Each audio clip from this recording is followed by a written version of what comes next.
واش عمرك حسيتي أنك كنتِ غادي في طريق وفجأةً كلشي تبدّل، الناس تبدلات، الأحلام تبدلات، الواقع شد في اتجاه ما عمرك تخيّلتيه، ساعات تتقول في خاطرك علاش، واش ضيّعت الطريق، ولكن الحقيقة أن القدر ماشي ضايع، ولكن القدر تيصحّح.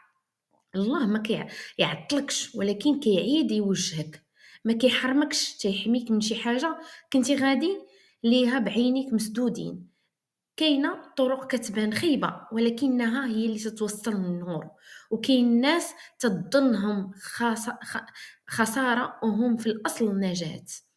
القدر ماشي ضدك، القدر معاك، غير ماشي بالطريقة اللي بغاها العقل ديالك، ولكن بالطريقة اللي محتاجها قلبك. حنا كنشوفو غير الفصل اللي عايشين فيه، ولكن الله تيشوف القصة كاملة. الفصل اللي كيبان فيه الألم هو نفس الفصل اللي كيكتب فيه الخلاص.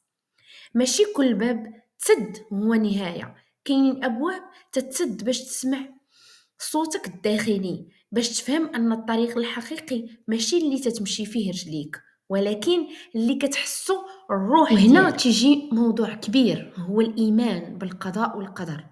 الثقة في القدر ماشي أنك تفهم الخطة، الثقة هي أنك ترتاح في الغموض ديالها، وتقول ما دام الله هو اللي كاتب القصة عمرها تكون خاسرة. ماشي كل تأخير ظلم وماشي كل منع عقوبة، كاين تأخير كيهيئك ومنع كيحميك وضياع تيعرفك على الروح ديالك. القدر راه مدرسة، كل مرة تتبدل الطريق تتقربك أكثر من الوجهة الأصلية اللي كانت مكتوبة ليك من أول نفس. صدقني، اللي تظن اليوم نهاية غدا غادي تشوفها بداية جديدة. ما تخافش من تغيير الاتجاهات، خاف غير من قلب ما تيخافش الرب ديالو.